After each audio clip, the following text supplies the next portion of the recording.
सुश्री सयोनी घोष। धन्यवाद अध्यक्ष महोदय, आपने मुझे बोलने का मौका दिया।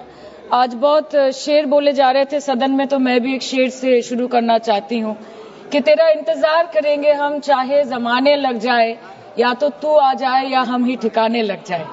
तो सर, ये शेर मुझे अच्छे दिन की याद दिलाता है, वो दिन के जिसका वादा था, इस सरकार के नेकी का जो इरादा था, जो इरादे 2014 में काफी बुलंद थे, पर 2024 के आते आते इनके नीतियों में कुछ थोड़े बहुत घमंड थे, जिस घमंड के चलते पूर्व में नोटबंदी और लॉकडाउन जैसी घटनाएं घटी और जिसके वजह से 700 से ऊपर किसानों की मौत हुई, और जिसके चलते मणिपुर पर प्रेसिडेंट्स रूल तो लागू किया गया, लेकिन बस यही बोलना था कि 22 महीने लग गए और कई लोगों की जानें चली गई।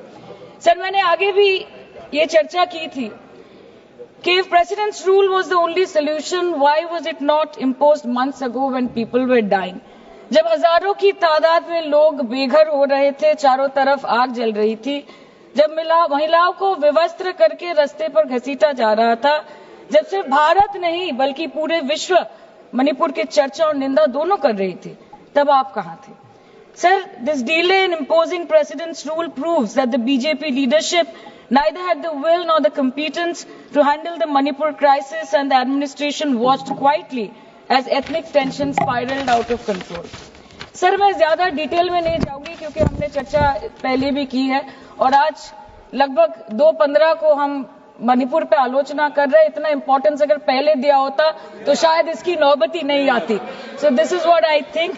पर सर, ये शर्मिंदगी की बात है कि आज भारत के एक राज्य में प्रेसिडेंट्स रूल है। ये भी शर्मिंदगी की बात है कि 140 करोड़ की आबादी में 80 करोड़ को मुफ्त में राशन दिया जाता है। आज सर, लाखों नौजवान हैं जो बेकार बैठे हैं। 1 से 2% ऐसे लोग हैं जो सिर्फ टैक्स पेएबल के क्राइटेरिया में आते हैं, और बीजेपी है जो सब चंगासी का कुर्ता पजामा पहन के घूमते रहते हैं। ये दिखाने के लिए अच्छी बात है, लेकिन ग्राउंड रियलिटी कुछ अलग ही है। सर 2023 में टॉप 10 VPNR के रिपोर्ट के अनुसार मणिपुर में 212 दिन से ऊपर इंटरनेट शटडाउन किया गया था, a total of 5088 hours, marking it the second highest after Jammu and Kashmir. This led to huge economic loss in Manipur, approximately 3,157 crore. The economic blockade in Manipur affecting the two main national highway lasted for 66 days, with rough estimates of loss of around 250 crore per day, which is a whopping rupees 17,000 crores in over 2 months. Over 67,000 people were forced to leave their homes and cramped up in only 360 relief camps. Nearly 12,000 people fled to Mizoram.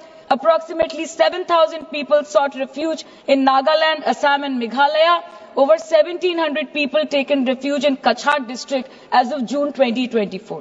और ये सब तो sir registered official figures है, न जाने unregistered official और कितने बेघर लोग होंगे जो दूसरों के घर में रह रहे हैं, शायद दूसरे राज्य में रह रहे हैं, दूसरे देशों में रह रहे हैं। ये इसीलिए हुआ है सर क्योंकि मणिपुर की सरकार, डबल इंजन सरकार ने, उनकी मंशा ये नहीं थी कि वहां के लोगों को शुरू से प्रोटेक्शन दिया जाए, कि उनको शुरू से रिलीफ दिया जाए। अगर वही होता तो 22 महीनों से इन्होंने मणिपुर को जलने ना दिया होता। सर, मैं 2 मिनट में खत्म करूंगी। You want to move the resolution, of course we have to be with that, लेकिन 1 अप्रैल 2025 मतलब एक दिन पहले से मिनिस्ट्री ऑफ होम अफेयर्स ने armed forces special powers act को 6 महीनों का एक्सटेंशन देके मणिपुर, अरुणाचल प्रदेश और नागालैंड में इफेक्टिव कर दिया है। इससे समझ आता है that law and order in Manipur has seriously deteriorated. आज भी बीरेन्द्र सिंह जी बीजेपी वाले बोल रहे थे कि 1960 से हजारों रिफ्यूजीज मणिपुर में घुस के बैठे हैं, 2001 का सेंसस रिव्यू करना है और डिलिमिटेशन से पहले एनआरसी लाना है। मतलब आपको कुछ सुधारना नहीं है, आपको बस और बिगाड़ना है।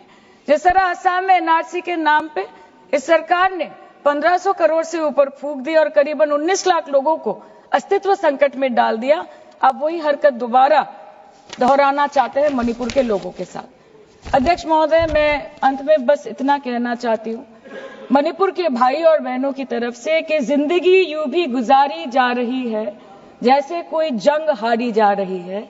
जिस जगह पहले के जख्मों के निशान हैं, फिर वहीं पर चोट मारी जा रही है, फिर वहीं पर चोट मारी जा रही है।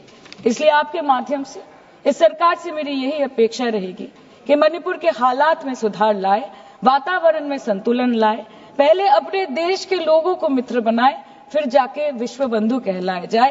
That the home minister and the prime minister should work over time and step outside their comfort zone to address the needs of the people and restore normalcy at the earliest in Manipur. Thank you, sir. Thank you.